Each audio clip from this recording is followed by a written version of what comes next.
boys and girls. I'm Nana Rose. This is Alice's Adventures in Wonderland by Lewis Carroll. This is Chapter 10, The Lobster Quadrille. The Mock Turtle sighed deeply and drew the back of one flapper across his eyes. He looked at Alice and tried to speak, but for a minute or two, sobs choked his voice. "Oh, same as if he had a bone in his throat," said the Gryphon, and it set to work shaking him and punching him in the back. At last the Mock Turtle recovered his voice, and with tears running down his cheeks, he went on again. "You may not have lived much under the sea." "I haven't," said Alice. "And perhaps you were never even introduced to a lobster."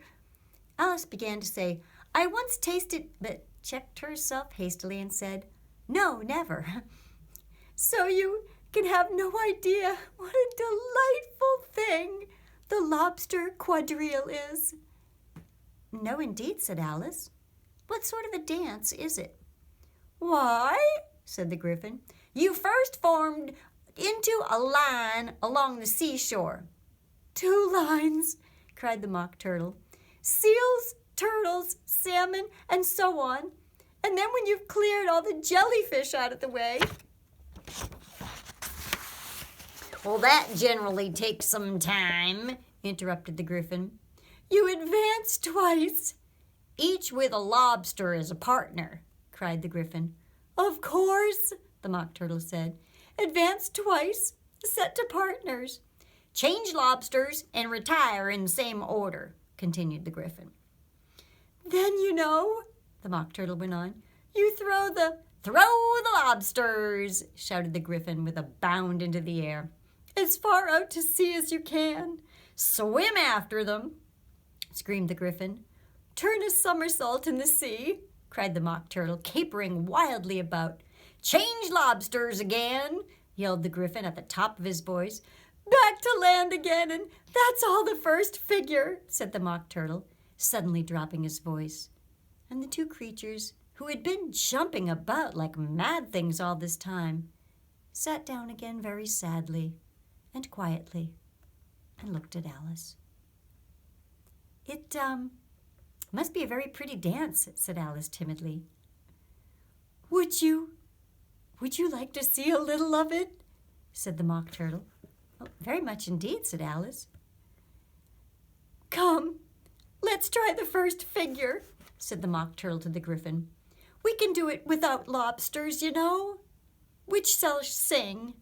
"Oh, you sing," said the Gryphon. "I've forgotten the words."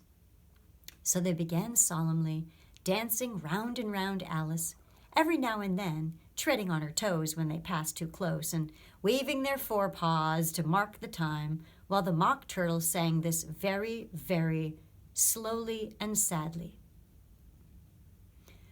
"Will you walk a little faster," said a whiting to a snail. "There's a porpoise close behind us, and he's treading on my tail. See how eagerly the lobsters and the turtles all advance.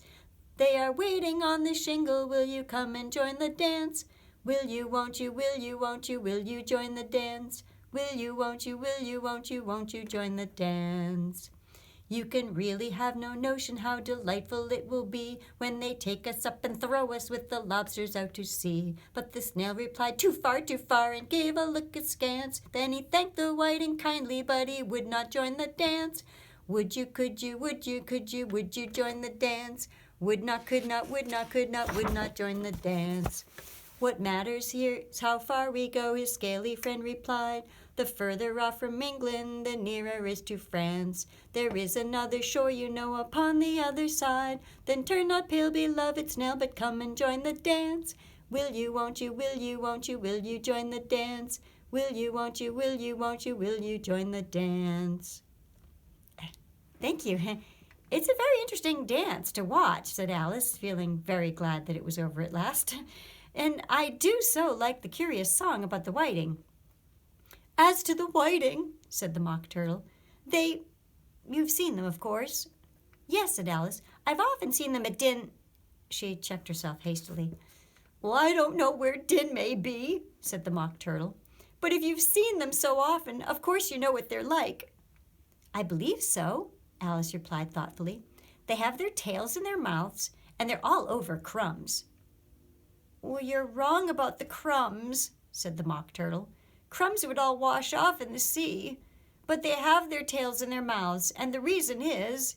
Here the Mock Turtle yawned and shut his eyes. Tell her about the reason of all that, he said to the Griffin.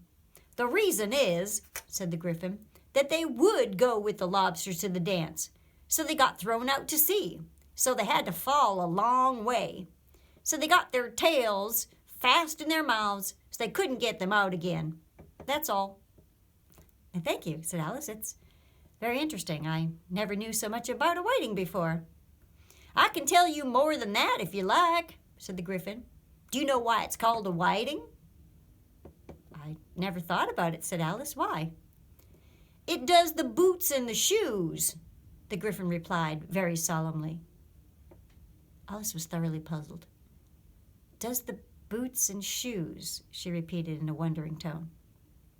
Why, what are your shoes done with? Said the Griffin. I mean, what makes them so shiny? Alice looked down at them and considered a little before she gave her answer. Well, they're done with blacking, I believe. Boots and shoes in the sea, the Griffin went on in a deep voice, are done with whiting. Now you know. And what are they made of? Alice asked in a tone of great curiosity. Soles and eels, of course, the Griffin replied rather impatiently. Any shrimp could have told you that. If I'd been the whiting, said Alice, whose thoughts were still running on the song, I'd have said to the porpoise, keep back, please. We don't want you with us. Well, they were obliged to have him with them, the Mock Turtle said. No wise fish would go anywhere without a porpoise. Wouldn't it really? Said Alice, in a tone of great surprise. Of course not, said the Mock Turtle. Why, if a fish came to me and told me he was going on a journey, I should say, with what purpose? Don't you mean purpose? Said Alice. I mean what I say, the Mock Turtle replied in an offended tone, and the Griffin added, Come, let us hear some of your adventures. And here's the Mock Turtle and the Griffin singing to Alice.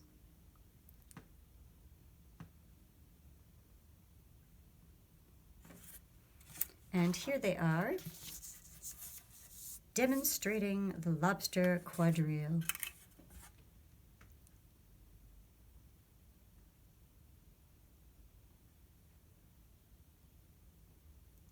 And that's where I'm going to pause, and we'll pick up the rest of the chapter in part 2.